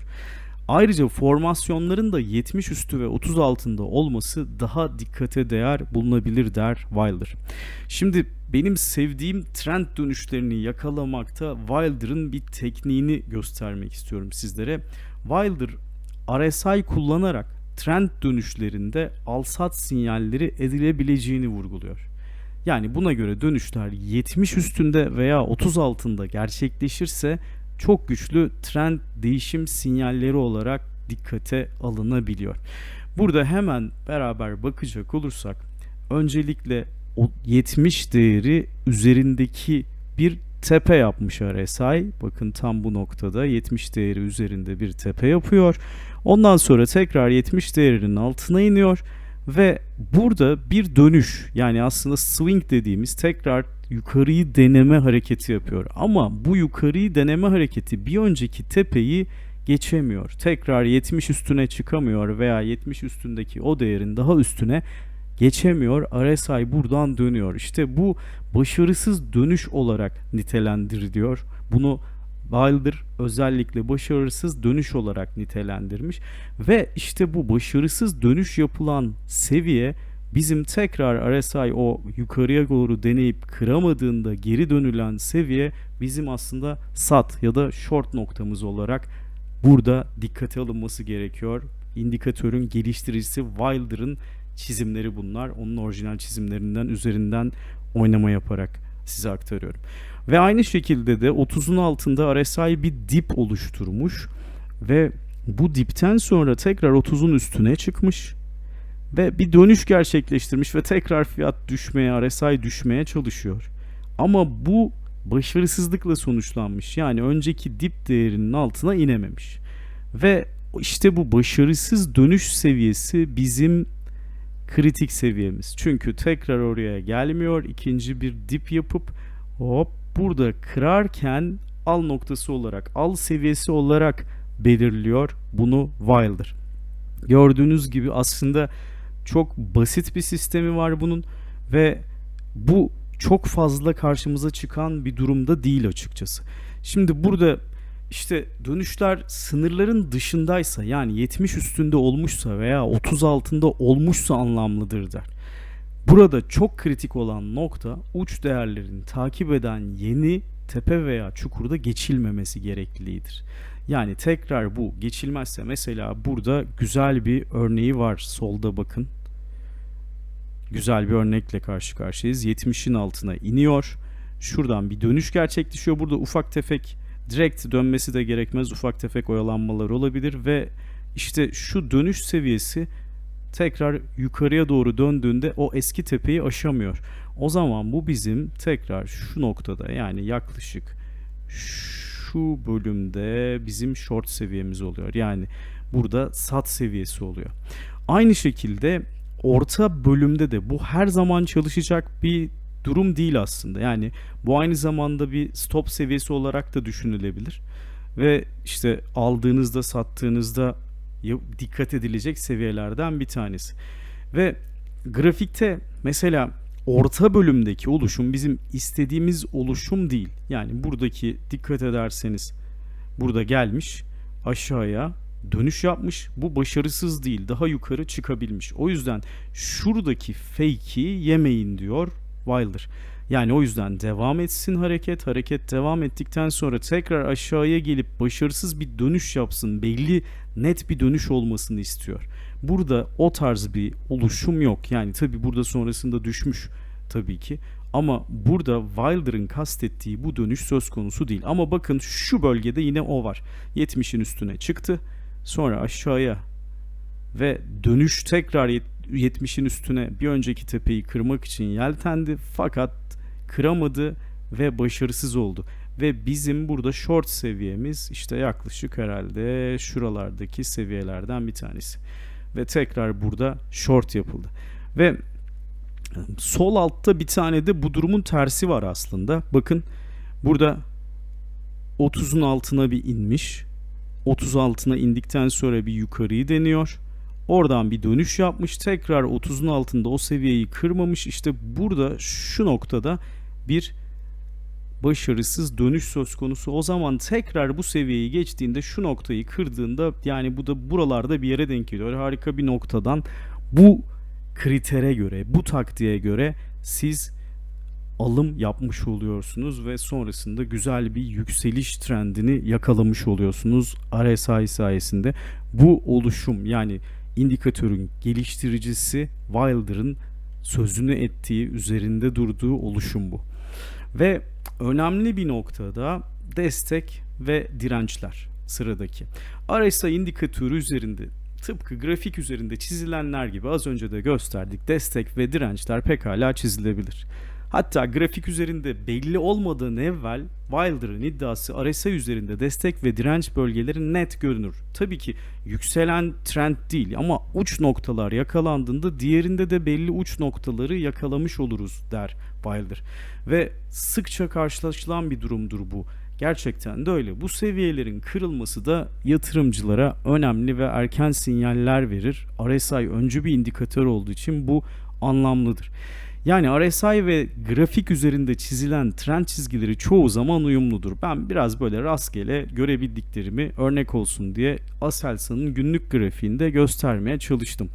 Ve hatta grafikte ihlallerin olduğu ve net trendlerin çizilemediği bazı durumlarda da RSI imdada yetişir ve anlamlı trend çizgileri oluşur. Yani burada diyorum ya RSI'da 2'den fazla noktaya bakarsak daha güzel sonuçlar elde ederiz. Yani doğru ve daha erken sinyalleri almanın yollarındandır aslında bu RSI'da. Şimdi ne gibi durumlar var? Bakalım burada. Mesela RSI'da bakın en sağda şurada kırmızı çizgiyle RSI'nin neredeyse 4 noktaya teması var. Ve güzel bir yükseliş trendinde şu anda. Burada trend ihlalleri olabilir. Herkes farklı trend çizgileri çizecektir ve bazıları ihlale uğrayacaktır. Ama RSI'dan da bu ihlalin onayını alabilirsiniz. Yani farklı yorumlar, farklı yakınlıkta, farklı trend kanalları çizilebilir. Bazı yerlerde ihlaller söz konusu olabilir dediğim gibi. Bakın tepelerden düşüşte de RSI'da çizdiğimiz trend, şuradaki trend, burada da tepelerden düşüşleri gösteriyor. Yani burada mesela fiyat şöyle bir fake atsaydı RSI'nin da orada alttaki trendi kırıp kırmadığından onay alabilirdik. Bunu kastediyor Wilder aslında. Yani mesela şuradaki gibi bir ihlal söz konusu olduğunda gibi düşünülebilir. Yani bu aşağıda olmasa o ihlal o zaman çok dikkate alınmamalı der. Ve işte burada RSI bakın o trendi yani çok daha mesela siz böyle bir trend çizdiniz, şu yeşil gibi bir trend çizdiniz, ta buralara kadar fiyatın gerilemesini beklersiniz ama RSI'yi dikkate alarak yaptığınızda neredeyse şuralarda, buralarda, bu bölgede bir yerde size ta o aşağılara inmeden, o seviyelere daha inmeden erken sinyaller verebilir. Çünkü RSI diyoruz ya öncü bir indikatör. Ve geldik sıradaki maddeye, sıradaki RSI'nin ne işe yaradığının maddesine. Herkesin çok üzerinde durduğu, birçok yerde anlatılan uyumsuzluklar. Aslında Wilder sadece pozitif ve negatif uyumsuzluk diye herkesin klasik bildiği uyumsuzluğu anlatır indikatörün tanıtım kitabında. Ama sonrasında birçok uyumsuzluk çeşidi de buna eklenmiştir. Ben de buna sadık kalarak sadece bir taneyi daha örnek vererek sizlere göstermek istiyorum. Burada yani fiyatla RSI arasındaki uyumsuzluk demek. Yani RSI yükselirken fiyatın düşmesi gibi düşünülebilir. Ama biliyoruz ki biz RSI'nin hesaplamasında RSI'nin yükselirken fiyatın düşme ihtimali yok. Sadece yaptığı dip değerler veya tepe değerlerin uyumsuzluğuna bakacağız. Çünkü fiyat yükselirken RSI düşemez. RSI da yükselmek zorundadır ama oluşturduğu dip ve tepeler farklı seviyelerde olabilir. Lütfen işte uyumsuzluğu bu şekilde düşünün. Çünkü herkes burada bu yanlışı yapar. Fiyat düşerken RSI yükseliyor. Hayır, böyle bir şey yok. Fiyat düşerken RSI da düşer ama dip ve tepe seviyeler değişebilir. Biz çünkü hesabını bildiğimiz için bu yorumu yapmayacağız. Evet. Wilder uyumsuzluk oluşumlarını kitabında iki şekilde aslında tanımlar. RSI yükselirken fiyat yatayda hareket ediyor veya düşüyorsa bu pozitif bir uyumsuzluk. Hani pozitif olarak adlandırılan, pozitif diye adlandırmaz ama bu bir uyumsuzluktur ve bu iyiye işarettir gibi söyler. Yine aynı şekilde genelde negatif uyumsuzluk olarak piyasada bilinen RSI düşerken fiyat yatayda hareket ediyor veya yükseliyorsa negatif uyumsuzluk vardır diye tepe ve dip değerleri tekrar ediyorum. Burada uyumsuzluğun aslında temel sebebi RSI'nin önden gitmesidir. Sizlere başta anlattığım momentum indikatörlerinde. Zaman içerisinde uyumsuzluklar kategorilere göre ayrılmış ve birçok uyumsuzluk işte teknik analistler tarafından bulunmuştur. Pozitif, negatif, bullish, bearish, gizli, çeşit çeşit isimleri vardır ama ben genel olarak bilgi vermek gerekirse kapsayıcı bir tanım yapmak istiyorum. Aslında indikatör ve fiyat hareketlerini siz karşılaştırıyorsanız dipler birbirinden uyumsuz hareket ediyorsa, yani RSI'nin dipleriyle fiyat dipleri uyumsuz hareket ediyorsa, herhangi bir şekilde uzaklaşıyorsa ve yaklaşıyorsa bu pozitif ya da olumlu ya da bullish divergence dediğimiz yükseliş yönlü, hani olumlu bir uyumsuzluk bu demek. Unutmayın, dipler birbirine uyumsuz hareket ediyorsa. Genel olarak hepsindeki temel mantık budur. Tepeler uyumlu değilse, yani RSI tepeleriyle fiyat tepeleri birbirinden uyumsuz hareket ediyorsa, birisi daha yüksek tepeler yaparken öbürü daha düşük, aralarında fark açılıyorsa veya yakınlaşıyorsa bu tepeler, o zaman negatif, olumsuz ya da bearish, düşüş yönlü uyumsuzluk şeklinde anlamlandırılır. Yani uyumsuzluk, uyuşmazlık aslında yakınsama, ıraksama demek. O yüzden tam anlamıyla uyumsuzlukları bu şekilde tanımlayabiliriz. Ben böyle bir tabloyu oluşturmaya çalıştım zaten var olanlarla. Evet, burada bullish ve bearish'ler var. Genel olarak burada bakın, fiyat, yukarıdaki fiyat turuncu olan daha düşük dipler yapmaya başladı ama RSI daha yüksek dipler yapıyorsa bu pozitif olarak algılanır. Fiyatın önünden gittiğini düşündüğümüz için, RSI'nin hesabı da öyle olduğu için fiyatın buradan dönebileceği düşünülür. Bu kesinlik ihtiva etmez. Bununla ilgili de uyarımı yapacağım. Sonra fiyat sabit, dipler yine yükseliyor. Bu da pozitif bir uyumsuzluk mantığındadır. Aynı şekilde bu da gizli uyumsuzluk. Bu da diyorum, Wilder normalde böyle bir şeyden bahsetmiyor ama bu sonradan çok tutulduğu için onu da göstermek istedim. Yine hepsinde diplerle ilgileniyoruz. Bakın, dipler fiyatta yükseliyor ama RSI'nin dipleri düşüyorsa bu da pozitif, yani alım yönlü bir uyumsuzluk.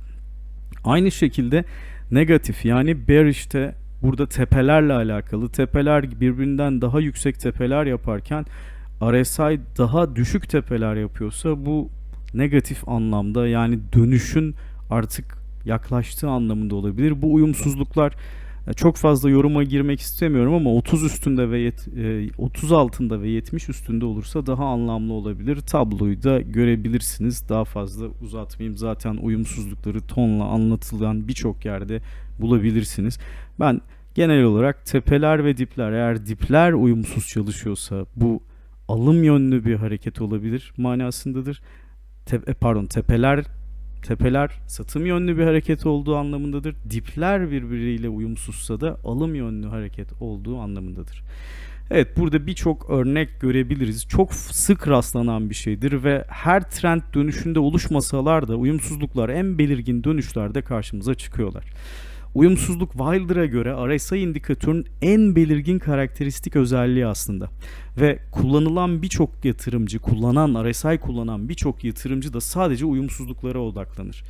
Ve bakın burada mesela fiyatlar daha düşük dipler yaparken RSI daha yüksek dipler yapıyor ve sonrasında bir yükseliş oluyor. Aynı şekilde fiyat burada yükselen tepeler yapıyorken RSI aynı hizada düşen tepeler yapıyor ve yine 70 değerinin üstünden altına iniyor. İşte bu da negatif bir uyumsuzluk. Sonra da bir düşüş yaşanıyor zaten. Bakın RSI burada yine tepeler uyumsuz. Tepeler birbirinden uzaklaşıyor, yakınlaşıyorsa bu negatif bir şey. İşte dipler düşüyor fiyatta. RSI'nin dipleri ise hayır yükseliş var diyor ve sonrasında RSI'nin dediği oluyor diyebiliriz ve yukarıya doğru bir hareket var. Aynı şekilde burada da var bakın negatif uyumsuzluk. Tepelerde negatif, tepelerde oluşan uyumsuzluklar negatif, diplerde oluşanlar hani genelleme yapıyorum. Bunların diyorum ya bearish diyorlar, bullish, hidden ama genel olarak orijinale sadık kalırsak düşen dipler fiyatta, RSI'da yükselen tepeler pozitif. Yükselen tepeler fiyatta, RSI'da düşen dipler negatif veya bu durumda fiyat sabit kalırken de bu söz konusu. Şimdi taramalarla ilgilenen arkadaşlar için ben bu uyumsuzluk taramasının Matrix versiyonunu göstermek ve paylaşmak istiyorum. Uyumsuzluk taramasını sizlerle formülünü daha önce paylaşmıştım. Biraz daha buradaki bar sayısı, geriye dönük bakılan bar sayısı, bunu 100 yapabilirsiniz, 200 yapabilirsiniz. Sizin geriye dönük kaç barda buna baktığınıza bağlı aslında. Böyle bir tarama var. Bunu sizlerle videonun altındaki linklerde paylaşacağım. Bir de indikatör paylaşacağım bununla ilgili. Bunu TradingView tarafında yapmanın pratik bir yolunu ben bilmiyorum varsa da. Ben olmadığını zannediyorum. Varsa da böyle bir çalışmanın olup olmayacağını bilmiyorum. En azından pratik bir yolu yok. Yani çünkü taramalarında yok. O yüzden bunu sadece Matrix tarafında paylaşabiliyorum ben de. Kullanan arkadaşların işine yarayacaktır. Bakalım gerçekten çalışıyor mu? Günlükte verilerinizin burada tam olması önemli. Günlükte Explorer'da bunu tarıyoruz. Ben bunun hazır dosyasını bırakacağım. Evet, karşımıza ilk ayan çıktı. Bakalım kontrol edelim. RSI ile uyumlu mu? Bu arada bir indikatör de paylaşacağım sizlerle. Burada RSI U dediğim bir indikatör. Algoritmanın neye göre bu kararı verdiğini bize gösteriyor aslında. Bunu hemen düzenden varsayılan olarak kaydettiğim bizim grafiklerimiz bu şekilde açılsın. Bakın RSI ile birlikte RSI'nin burada gördüğünüz gibi işte biz ne yapalım? Pozitif uyumsuzluk taraması yapıyor. Burada dipler sabitken aslında yani yataydayken neredeyse dip değerler RSI'nin yukarıya doğru yükseldiğini görebiliyoruz. Burada bir pozitif uyumsuzluk olduğunu söylüyor taramamız. Bakalım burada farklı bir hisse senedi daha. Yine bakın indikatörle birlikte geldi. Neye göre algoritmanın çizdiği altta mavi çizgi RSI'nin dipleri yükseliyor ama net bir şekilde çok az da olsa burada fiyat dipleri alçalıyor veya sabit kalıyor. Wilder buna da tamam demişti zaten. Farklı bir tane daha var mı? Evet, gümüş fonu. Gümüş fonunda da sadece örnek olsun diye gösteriyorum. Tarama sonuçlarının en azından kabul edilebilir olduğunu buradan anlayabiliyoruz. Bakın RSI dipleri yükselirken 50 barlık dilimde fiyat dipleri ise düşüyor. Dediğim gibi bar sayısını değiştirebilirsiniz ama bar sayısını değiştirirseniz burada paylaşacağım sizlerle indikatördeki bar sayısını da lütfen değiştirin. Aynı yapmanız çok önemli burada. Evet, sonuncuya da bakalım. O da doğru mu? Başka bir hisse senedi daha çıktı. Yine fiyat diplerine bakalım burada. Fiyat dipleri yani eh yatay gibi düşünürsek kapanış değerlerini düşük yükseklere bakmıyorum. Kapanış değerlerini burada yatay gibi düşünürsek RSI'nin birazcık yukarıya doğru meyillendiğini görebiliriz. Burada dediğim gibi önemli nokta hani pozitif uyumsuzlukta bunun negatifi de benim drive'ımda var. Grafiksel kontrol gerekiyor. Grafiksel kontrolü yapmadan hamlemizi yapmayalım. Önemli bir nokta açıkçası bunlar. En başta da belirttiğim gibi RSI hakkında doğru bilinen bazı yanlışlar var. Bu kulaktan kulağa insanların birbirinden öğrendiklerini yorumlayarak kattıkları aslında bazı yanlışlar oluyor. Ee, Ben orijinal metne sadık kaldığım için buradaki hesaplamaya, bu mantığa göre bazı doğru bilinen yanlışları size göstermek istiyorum RSI ile ilgili. Bunun için de bazı örnekler vereceğim. Yanlışları önce söyleyelim ve doğrusunu da anlatmaya çalışalım. İlk hata 30 seviyesinin altı aşırı satım bölgesidir. Yani bazı insanlar aşırı satımın ne olduğunu anlamlandıramaz. Yani çok fazla satılmış, artık yeteri kadar fazla satılmış, bu satış doyuma ulaşmış ve tekrar alışa geçilebilir anlamında düşünür birçok insan. Ve buradan aşırı satılmış yerden çok düştü artık alalım mantığında bir yaklaşımdır aslında. Yani 30 seviyesinin altı aşırı satım bölgesidir. RSI 30 altında demek aşağı yönlü barlar güçlenmiş demektir. Daha sert düşüşler bu bölgede devam edebilir. Yani doğru tavır 30'u tekrar yukarı kestiğinde al olarak değiştirilebilir burada. Yani 30'un altına indi, ben alayım değil, daha da düşebilir çünkü daha sert hareketler 30'un altında geliyor. Benzer şekilde de 70 üstü aşırı alım bölgesidir. Yani orada artık alımların bir doyuma ulaştığı düşünülür ve buradan sonra artık alınmayacağı anlamında yorumlanır bazı yerlerde. Ama genellikle sert hareketler, sert yukarı hareketler 70 üstü değerlerde oluşur. RSI bir güç göstergesidir ve yukarı trend bu bölgede son derece güçlü durumdadır. Yani trendin burada tersine tavır almak gibi oluyor aslında. 70 üstünde çıkınca sat anlamlı bir tavır değil. Yine doğru tavır burada tekrar 70'in altına inerse sat olarak belki değiştirilebilir, daha anlamlı hale getirilebilir aslında. Şimdi bununla ilgili de örnek verelim grafikte. Evet, bakın, bir grafik açtığımızda Türk Hava Yolları grafiğinde burada 30 altına indiği nokta, aslında önce bir tane, hadi onu fake olarak düşünelim. 30 altına indiği nokta burası.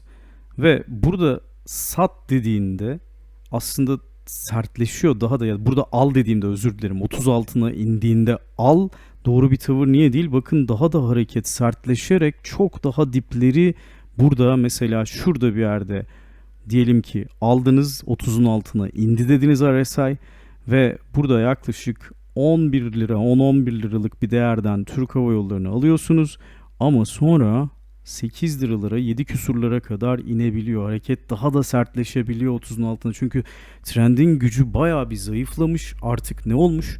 Tamamen burada düşüş eğilimi başlamış. Yani siz burada trendin tersine 30'un altına indiğinde alayım derseniz trendin tersine işlem açtığınızı unutmayın.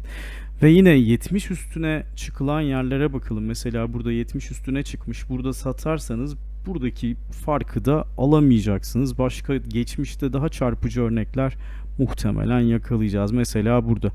Bakın 70 üstüne çıktı. Satayım. Hayır, daha da sert hareketler, yukarıya doğru hareketler sertleşti. Daha da güçlendi. Yani RSI daha güçlendi, daha yüksek değerler aldı. Başka bir grafikte daha deneyelim. Mesela dolar TL grafiğine bakalım. Mesela burada 70 üstüne atmış. Yani şuradaki yükselişi kaçırmış oluyorsunuz. Veya düşüşlerde de aynı şekilde. Bakayım şurada geriye doğru geliniyor mu? Evet. Bakın burada 70'in üstünde, burada 70'in üstüne attık. Evet. 70'in üstüne burada attık ama sonra çok daha sert hareketler 70'in üstündeyken geldi. Ha, tabii ki sonlanma ihtimali daha yüksek mi? Evet, daha yüksek ama burada 70'in üstüne çıktı diye satım yapmak veya 30'un altına indi diye satım yapmak doğru bir tavır olmayacaktır. Başka bir doğru bilinen yanlışsa geriye doğru sürekli 14 bar için hesaplanır RSI. Ya da işte 10 bar yaparsanız geriye 10 bar sayalım. 20 bar geriye, 21 bar geriye, 21 bar sayalım. Hayır, RSI sadece ilk hesapta grafiğin ilk 14 barını kullanır, hesaplamasını gösterdik. İlk hesabından sonra sadece bir önceki değerler, data dikkate alınır. Yani bu yüzden ne olmaz? Biz RSI 14 dediğimizde her seferinde geriye doğru 14 bar hesaplamayız. Bu önemli bir ayrıntı aslında. Ve bir sonraki yanlış da RSI'ın periyot yani uzunluk büyüdükçe hızlanır yanlışıdır. Yani RSI değerini 14, 15, 16, 20'ye doğru götürdüğünüzde RSI daha güçlenir, hızlanır gibi bir algı var. Ama 14 barlık RSI hesabında grafiğin en başında değilsek önceki değerlerin ağırlığı hep 13. Son değerinki 1'dir. Yani RSI periyodu küçüldükçe son barın ağırlığı daha da artar. Yani 7 yaptığınızda artık önceki barlar 6 ile son bar 1 ile çarpılır. Yani 7'de 1 etki olur ve bu yüzden son barın ağırlığı artacağından tepki de katlanır. Çok daha hızlı bir indikatör olur. Yani hızlanması için aslında periyodun küçültülmesi gerekir. Ne kadar küçültürseniz o kadar hızlı olur ama hız da fake sinyalleri, hatalı sinyallerin artmasına sebep olabilir. Çok da hızlı olmaması temennisini ederim. Yani insanların kullanırken buna dikkat etmesini isterim.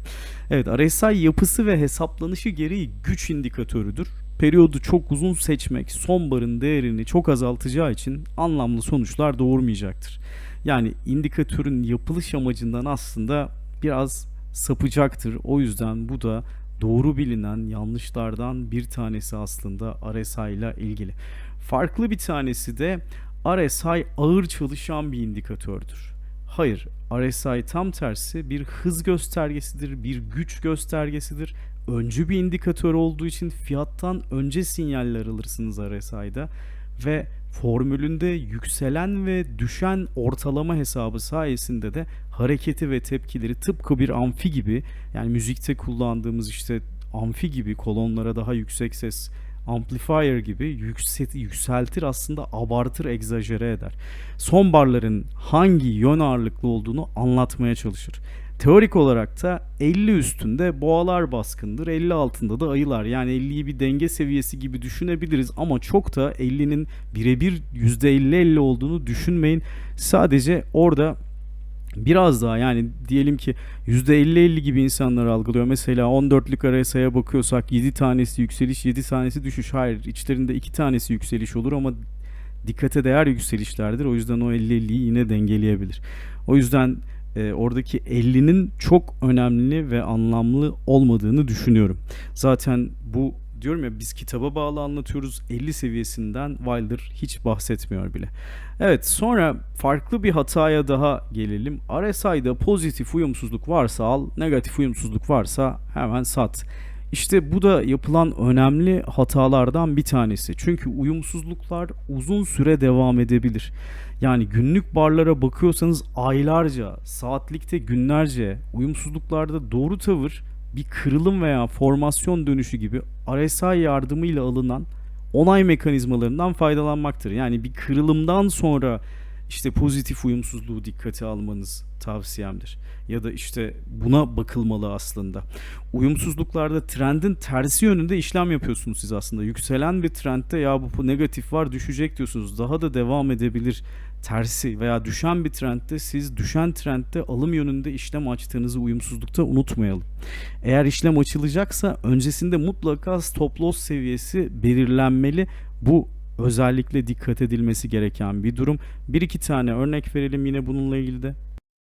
Evet, bir iki örnek vermek gerekirse ben öylesine örnek olsun diye açıyorum. Bu grafiklerin bir anlamı yok aslında. Türk Hava Yolları grafiği sadece olayı göstermek için, anlattığım şeyin daha iyi oturması açısından grafik üzerinde de göstermek istiyorum. Farklı bir anlamı yok.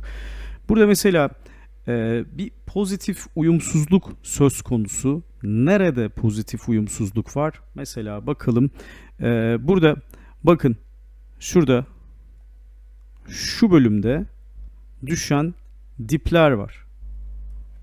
Bakın burada Türk Hava Yolları'nda burada düşen dipler var. Aynı bölümde RSI'nin dipleri ise yükseliş gösteriyor. Bakın aynı bölümde. Yani burada bir pozitif uyumsuzluk söz konusu. Ama pozitif uyumsuzluğun ne kadar daha süreceğini bilmiyoruz. Aylarca devam ediyor ve şu kadarcık bir yükselişle sonuçlanıyor aslında. Bu da çok yükseliş denemez. O yüzden kesinlikle pozitif uyumsuzluk var, hadi alayım gözüyle bakılmamalı. Veya farklı bir yerde daha bir tane daha pozitif uyumsuzluk var. Burada da bakın şu iki dip arasında dipler düşerken, fiyatın dipleri düşerken RSI dipleri yükseliyor. Sonradan da hakikaten pozitif uyumsuzluk gerçekleşiyor ve yükseliyor. Ama şuradan şuraya baktığımızda Ağustos'tan nereye kadar? Ekim'e yaklaşık 2 aylık bir süre, bunun ne kadar zaman alacağı bilinmiyor. Bazen aylarca, günlerce mutlaka böyle dikkat edilmeli. Sürekli devam eden bir şekilde bu devam ediyor ve uyumsuzluklar aylarca sürebiliyor. Nerede biteceğini bilmiyoruz. Yani uyumsuzluk var, işte RSI dipleri yükseliyor, o düşse de bazen çalışmayabilir. Çoğunlukla çalışıyor, onu söyleyeyim, ama zamanını bilemiyoruz. Yani 10 bar mı, 100 bar mı, 50 bar sonrası mı, bunu bilemiyoruz. Mesela burada da bir tane var. Burada bakın tepeler böyle düşerken RSI'da fiyattaki tepeler artıyor. Ama yine aylarca sürmüş bir uyumsuzluk. Bu ne kadar daha sürecek ve ne veya nerede kesilecek bilmiyoruz. Ama burada bu uyumsuzlukta mesela bir şekilde altta da fiyatta trend çizgileri çizdiğinizde yükselen trendi aşağı kırıyorsa orada almayı tercih edebilirsiniz. Yani aynı anda trend çizgileriyle bunları destekleyebilirsiniz. Veya Türk Hava Yolları'nın tepesinde müthiş bir negatif uyumsuzluk var. Bakın şu bölgede. Ama yine dediğim gibi kesinlikle çalışacak mı? Buradaki gibi aylarca sürecek mi? Bilemiyoruz. O yüzden burada diyorum ya, doğru tavır, bunu farklı sinyallerle aslında ne yapmak gerekir? Farklı sinyallerle desteklemek ve daha anlamlı sonuçlar elde etmek gerekir. Yani burada bile mesela bakın, burada çok kısa birkaç barda bir uyumsuzluk var. Sonrasında geri dönüyor fiyat. Ama görüyorsunuz, yani şurada da en sonda aylarca sürmüş bir uyumsuzluk var. Yani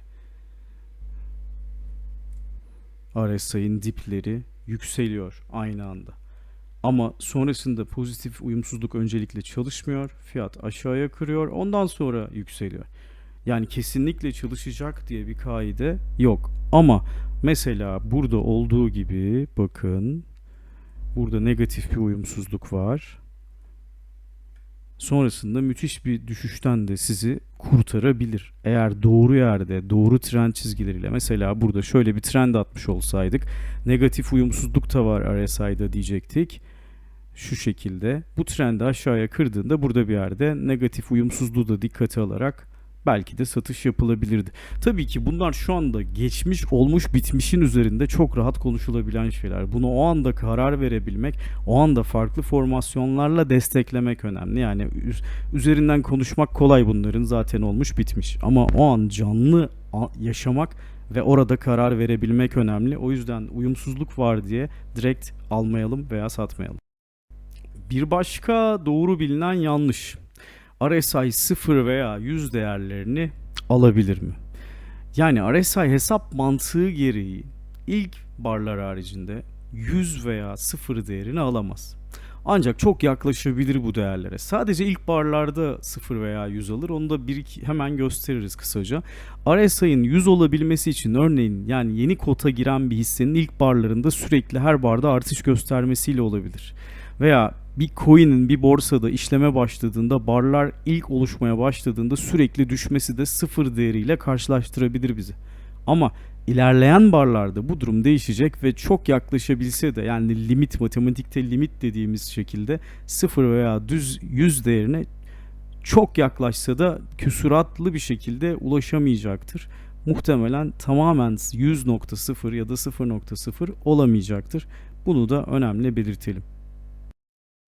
Evet, ekstrem bir örnek verecek olursak, burada gördüğünüz gibi üst üste tavan fiyatlar gelmesine rağmen RSI bir türlü bakın 70, 80, 90, 95, 96, 97, 98, 98,70 küsur oluyor ve sonra tekrar düşüyor. Yani bu kadar tavana rağmen bile 100 olamıyor gördüğünüz gibi. Yani daha önce de mesela oraları denemiş, ama nasıl 100 olabilir? Yani bu kadar tavanla bile olmuyorsa nasıl olabilir? İlk defa halka açılmış bir şirket, mesela ilk defa yeni barlar yapmış bir şirkette buna bakalım. Yani mesela RSI'ni bunun 5 alalım. 5 barlık hesap yapsın. Üst üste 5 bar pozitif açılmış ve ilk başta bakın 5 barı dikkate aldığı için RSI yüzde sabit kalmış. Ama buradan sonra bir daha bu değeri görmesi çok zor olacaktır. Az önceki örneklerde verdiğim gibi, yani burada üst üste tavanlar bile gelse bakın 100 değerine yaklaşıyor ama asla 99,97 bile oluyor ama 100 olamıyor. Hatta 99-98 bile olmuş ama 100 olamamış. 100 limit değer. Aynı şekilde sıfır için de bu durum geçerli. Yeni açılıp da alt alta hep sürekli üst üste düşen bir hisse senedi ya da coin gibi düşünürseniz o zaman sıfır görebilir. Ondan sonra kolay kolay buradaki o arda arda taban yemelerinde de bakın sıfır olmamış, 11'e falan düşmüş ama sıfır olmamış. Yani o sayılar sadece başlangıç için önemli. Hesap yapısı gereği bu çok mümkün değil, gördüğünüz gibi.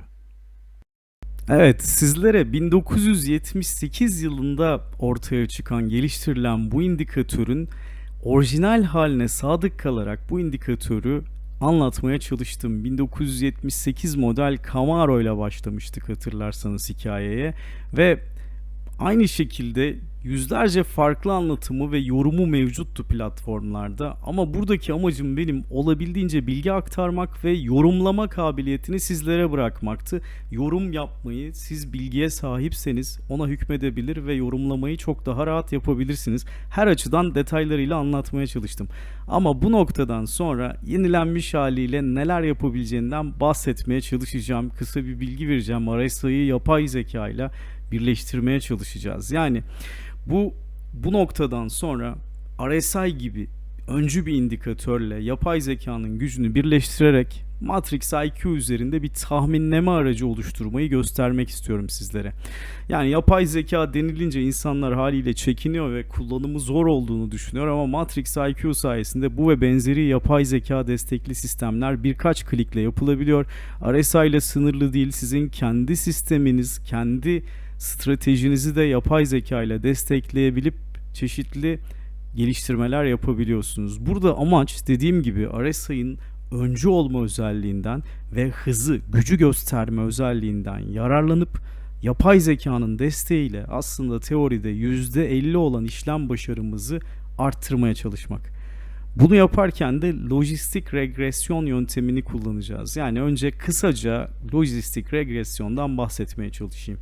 Lojistik regresyon lineer regresyondan farklı. Yani bir sonucu belirleyen bir veya daha fazla bağımsız değişken bulunan bir veri kümesini analiz etmek için kullanılan aslında istatistiksel bir yöntem ve yapay zeka istatistiki aramalarında, taramalarında ve geliştirmelerinde de kullanılıyor. Sınıflandırma problemlerinde kullanılıyor sıklıkla. Yani cevabı iki farklı cevap olabilen, sorunun cevabı iki farklı yanıt olabilen sistemlerde iki olası sonuç varsa aslında ölçülebiliyor. İkili bir değişkenle ölçülüyor. Yani bu S eğrisini ortada gördüğünüz altında kalanlara ve üstünde kalanlara birine doğru birine yanlış iki farklı sonucu var aslında buradaki sistemin. Bizim de yapmak istediğimiz RSI'nin öncü özelliğini kullanarak devamında farklı bir şekilde bizim bir sonraki barın kapanışını tahmin ettirmeye çalışacağız. Bununla ilgili ben hafta içi bazı datalar biriktirdim sizin için. Onları da paylaşacağım. Size de nasıl yapıldığını göstermeye çalışacağım. Matrix IQ ekranlarındayız. Öncelikle nasıl yapıldığını göstermeden önce sizlere daha önce geçen hafta içi başlattığım ve bugüne kadar hep açık kalarak devam eden tahmin sayılarını ve istatistiklerini göstermek istiyorum. Ben 1 dakikalık ve 5 dakikalık verilerde çeşitli unsurları taramaya çalıştım burada ve sizlerle bunları önce paylaşacağım. Sonra bunun nasıl yapıldığını göstermek istiyorum. Evet, beraber bakıyoruz şimdi, inceliyoruz. İlk olarak karşımıza Bitcoin çıkıyor. Bitcoin 5 dakikalık grafikte burada bu ana kadar 429 tane tahmin yapmış ve %52 başarı kazanmış algoritma. %52 çok anlamlı bir başarı gelmeyebilir ama Bitcoin'in şöyle çok sert hareketleri var ve 429'da %52, bence de bu çok işe yaradığını söyleyemem ama bu optimize edilmemiş standart ayarlar, onu da özellikle söylemek isterim. Farklı şeylere bakalım, diğerlerine bakalım. Tamam diyorum, geçiyorum bunu. Başka ne varmış açtığımız? Bu, evet. Türk Hava Yolları 5 dakikalık barlarda şimdiye kadar 218 tane tahmin yapmış. Yani sonraki barın yukarı mı aşağı mı olduğunu, bu da %61'e yakın olasılıkla tutturmuş. Bu gerçekten iyi bir tahmin rakamı. %51 bile önemli diye düşünürsek %61'lik bir rakam. Önemli bir sayıda ve doğru veri, hiçbir şekilde de optimizasyon yok. Tamamen burada sizin de kullanabileceğiniz optimize edilmemiş ayarlarıyla size bunu sunuyorum. Onu o şekilde siz de değerlendirin lütfen. Siz de yaparken bunu test edebilirsiniz. Şimdi başka bir tane daha var. X30Y vade. X30Y vadede de yani bir dakikalık veriler çok anlamlı değildir.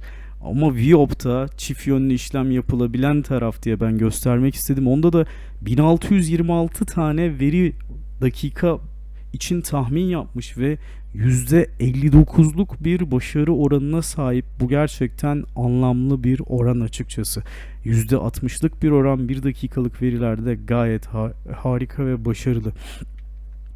Sıradakine geçelim. Sırada ne var, ben de sizlerle birlikte bakacağım. Türk Hava Yolları bir dakikalıkta 1086 tane tahmin yapmışız. Bunun %71'i, o da çok iddialı bir rakam gerçekten ve bakın belli bir standartta hep bu tahmin raporlaması Türk Hava Yolları'nın grafiğinde bir şekilde bu tahminleri neredeyse yani %71 oranında gayet başarılı bir şekilde tutmuş. Yine yapay zeka ve RSI'nin birlikte yaptığı tahminlerden 1626 tane yine X30Y vadede yine yapmış. O da 60'a yakın bir başarı sağlamış. Aselsan vardı hatırladığım kadarıyla. O da gelecek mi bakayım. Bitcoin var. Evet, Bitcoin 5 dakikalıkta yine 5 dakikalık verilerde %55. Bu biraz daha anlamlı sanırım. 5 dakikalık verilerde yine kaç tane, 430 veriden %55'i doğru. Ben birçok burada yapay zekayı çalıştırdım ve kenara attım. Bakalım hangisinin ne gelirse gibilerinden açıkçası ve şimdi hepsini toplu halde sizlerle paylaşıyorum. Beraber sonuçlara bakıyoruz. Bakalım, Aselsan bu galiba. Evet.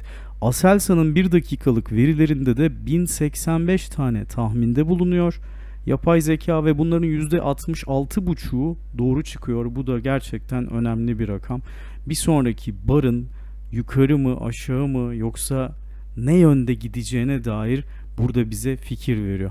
Hazır açmışken devam edelim. IQ ekranındayız ve bunun nasıl yapıldığını göstermek istiyorum. Yani yapay zeka ile RSI indikatörünü birleştirmek için biz IQ kullanıyoruz ve bir sonraki barın tahminini lojistik regresyon yardımıyla 5 boyutlu uzayda yapıyor. Yani aslında açılış, kapanış, yüksek, düşük birlikte bir de RSI indikatörünü de ekleyerek yapay zeka geçmiş verileri işleyip bize bir sonraki kapanışın yukarı mı aşağı mı yönlü olduğunu doğru tahmin etmeye çalışıyor. Bütün olay aslında bundan ibaret.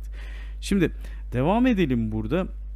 Bunu tabi Matrix IQ kullanıcıları birkaç klikle yapabiliyor. Yani ayrıca ben bu videonun altında hemen şimdi gösterelim sizlerle beraber.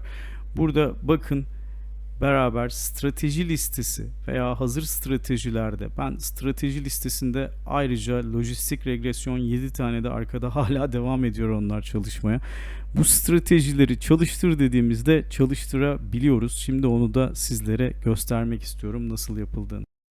Biz burada sadece RSI yapıyoruz ama farklı stratejileri, kendi stratejinizi, özel stratejinizde yapay zeka ile farklı yöntemlerle burada lojistik regresyon yapılıyor.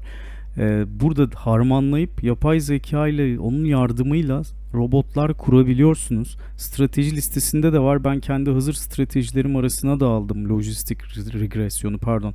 Kendi stratejilerim arasında da aldım. Hazırlarda da var. Strateji listesinde bakın, burada daha kolay bulayım diye. Çalıştır dediğinizde birkaç klikle bakın. Burada Bitcoin'le açıldı benimki. Bitcoin'i istediğiniz bir hisse senediyle veya coin'le değiştirebilirsiniz. Burada dakikalık veriler üzerinde denemesini istiyorum. Bir iki veriyi de siz canlı şekilde görün diye. İleri dediğimizde buraya dokunmuyoruz. Başka pek bir şey yapmamıza gerek yok. Robot bağlamadığınız sürece al sat sinyallerinin orada önemi yok açıkçası. Başka hesap deyip Matrix deneme ortamını ben seçiyorum. Burada kendiniz bir kullanıcı adı şifre girdiğinizde kendiliğinden sonra girecektir. Evet, girdi ve daha önce yaptığımız Aselsan Türk Hava Yolları alımlarını gösteriyor. Dakikalık verilerde sürekli o yapıyormuş gibi yapıyor tabii bir taneyle. Şimdi evet, ilk tahmini birazdan yapacak yapay zeka. Şöyle tam ekrana alalım. Bitcoin grafiğini de 1 dakikalıkta görebiliyorsunuz. 1 dakikalık veriler çok anlamlı olmasa da şu an hemen çıktı alabileceğimiz veriler olduğu için gösteriyorum sizlere. Ve canlı bir şekilde deniyoruz.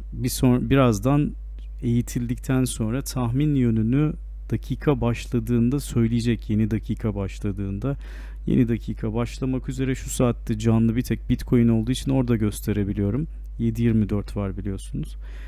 Bu arada bunu dediğim gibi Matrix IQ'nun demo versiyonunu bu arada yukarı tahmin yaptı. %50 olasılıkla, olasılığı da söylüyor. Hani tahminim ne kadar kuvvetli ya da değil gibi. Şimdi bu arada dediğim gibi Matrix IQ'nun bu demo versiyonunu siz de kullanıp bu analizleri yapabileceğiniz şekilde bir ay kullanabileceksiniz. Ben açıklamalar bölümünde linkini vereceğim. Ayrıca lisanslı Matrix kullanıcıları da IQ'yu tercih ederlerse normal Prime versiyonunu da kullanıp aynı anda aynı bilgisayarda aynı lisanslarla kullanma hakkına sahip oluyorlar. Bu da dipnot olarak, bilgi olarak kenarda dursun. Şimdi evet, bir sonraki bar birazdan kapanacak. Sanırım son 20 saniye ve bu 20 saniyenin sonunda ne olduğu anlaşılacak. Biz yukarı tahmin yapmıştı. Sistemimiz eğer doğru çıkarsa tahmin sayısı 1 ve %100 olacak tahmin sonucu doğruluk oranı. Yanlış çıkarsa da %0'da kalacağız. Bakalım şimdi bize sonucu söyleyecek. Evet, %100 dedi çünkü doğru tahmin etti şu an sistem. Ama tabii bir tane veri çok anlamlı değil. Böyle yüzlerce binlerce veride eğer %60-70 gibi rakamlar tutturuyorsanız bunlar çok önemli rakamlar. 1 dakikalık en anlamsız veridir kaldı ki. Algoritma Dünyası programında bunu canlı olarak canlı yayında yapmıştık. Linki YouTube kanalımda var, izleyebilirsiniz. Ve çok yüksek oranlarda endeks üzerinde başarılı olmuştu. Bu 1978 model bir indikatörün 2020'de yapay zeka ile buluşması gibi değerlendirilebilir. Yani modifikasyon değil ama üzerine bir güç katması gibi. Burada ne demiştik? RSI öncü bir indikatör. Regresyon da tahmin ve olasılık anlamlı, ikisi bir araya gelince böyle güçlü bir şey oluyor. Bu arada bir sonraki barı da yukarı tahmin etti. Bakalım onun da kapanmasını bekleyelim. Eğer o da yukarı olursa hala %100'de kalacak iki tahminde. Aşağı olursa da %50'ye düşecek. Hala %100 iki tahminde doğru çıktı bakın. Tabii iki tahmin çok anlamlı değil. Yüzlerce tahmin içinde tutturursa çok da anlamlı olacak. Burada bir sonraki barı tekrar yukarı tahmin etti bu arada. 1 dakikalık verilerde Bitcoin üzerinde şu an canlı sizlere de gösterdik. Gördüğünüz gibi birkaç klikle bunu yapabiliyorsunuz.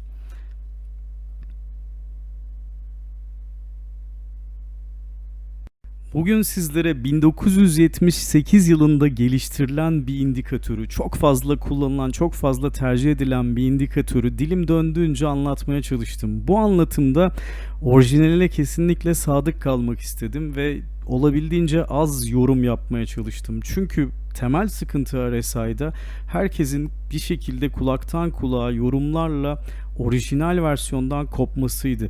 Ben yorumlamayı sizlere bırakmak istedim. Çünkü bütün bilgiye sahip olduğunuz takdirde çok kolaylıkla yorumlayıp kendi stilinize göre farklı anlamlar çıkartıp hepsini bildikten sonra daha rahat kullanabilirsiniz artık bu indikatörü diye düşünüyorum. Deyim yerinde ise yani parçası değişeni olmayan bir haliyle size 2020'ye getirdik. Hatta biraz da modifiye edip içine yapay zeka kullanımını da göstermeye çalıştık. Ve dediğim gibi klasik indikatörler serisi eğer rağbet görürse, eğer gerçekten istek alıyorsa, bu yönde bir talep varsa ben bunu karşılamak isterim. Bu benim hobim. Ben YouTuber değilim ve bu bir YouTuber refleksi değil ama eğer 10.000 like'ı geçerse bu video anlayacağım ki klasik indikatörleri de anlatmamı istiyor insanlar. Bu kadar çok dijital ortamda kaynak varken beni tercih ettiğiniz için o zaman teşekkür ederim şimdiden. Eğer 10.000 like'ı geçerse MACD ile bu seriye devam edeceğiz. Ben yine diğer indikatörleri, beğendiğim ve az anlatımı olan indikatörleri anlatmaya da devam edeceğim. Zaten sırada dediğim gibi OTT var. Umarım başarılı olabilmişimdir amacımda RSI'yi size anlatırken. Bana Twitter'dan sorabilirsiniz sorularınızı. Bu videolar bittikten sonra artık soru cevaplamaya başlayacağım. Sözlerimi tuttum size karşı. YouTube kanalımdan da ulaşabilirsiniz. TradingView'da paylaştığım indikatörlere göz atabilirsiniz. Mail adresimi paylaşıyorum ama bu profesyonel işbirlikleri için ben özelden soru cevaplamıyorum kesinlikle. Onları okumaya bile vaktim olmuyor. Boşa lütfen yollamayın. Umarım iyi bir anlatım olmuştur, faydası olmuştur. Size faydası olması dileğiyle kazançlı işlemlerde kullanmanızı vesile olmasını dilerim. Sevgiler.